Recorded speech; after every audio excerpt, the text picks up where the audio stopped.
Mesto Martin ešte minulý rok zrekonštruovalo prečerpávaciu stanicu dažďovej vody v podchode pri Fatre.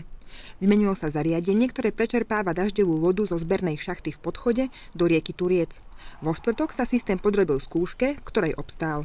Súčinnosťou s mestom a s poslancami časti Sever sme teraz momentálne robili skúšku čerpadiel, to znamená, my sme našou technikou doviezli vodu, 9000 litrov vody a zatopilo sa simulácia veľkej prívalovej vody a zatopilo sa vlastne podchod, kde je namontovaná technológia nová a s tou technológiou sa vlastne skúšalo, či čerpadlá fungujú, lebo je to automatický systém, to znamená, čakalo sa, pokiaľ tá hladina sa zdvihne, sú tam plávaky nastavené na určitú hladinu a keď ten plávak zopne, mali by čerpadlá zapnúť. To znamená, vyliali sme tam 9000 litrov vody a následne na to ozaj, ak bolo, teraz sme mohli všetci vidieť, čerpadlá sa zopli a očerpalo to behom fakt chvíle podchod, to znamená, občania sa nemusia báť a suchou nohou prakticky prejdú aj počas daždivých vlastne počasí daždivých dní cez ten podchod, takže čo je ozaj super, lebo gro podchodov nemá takúto vymoženosť, kde by sa vedelo očerpávať, Žilina a podobne, Vrútky, kde prakticky stále sú tieto problémy.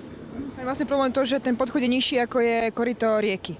No samozrejme, to je bez debaty, to je prvá vec a hlavne keď naprší, vidíte, tá cesta je vyspadovaná tak, ako je a nezabraníme tomu dažďu, aj keď sú veľké tie prívalové dažde, že to nevytopí. Je to dosť nízko položené a hovorím, veľká slabina tých podchodov je, že nemajú čerpacie stanice alebo nejaký iný systém očerpávania a tento má a ozaj aj tá skúška dopadla asi na jednotku.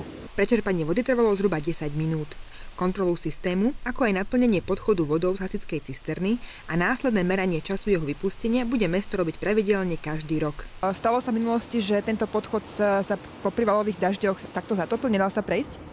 Našťastie nie, lebo poprvé je veľmi dobre technologicky postavený a po druhé ten objem vody, ktorý natečie pri bežných dažďoch, nepostačuje na takéto zatopenie podchodu. Toto je extrémna situácia, keď sa napustilo asi 6000 litrov vody a to bežný dážď nedokáže tam dolu dopraviť.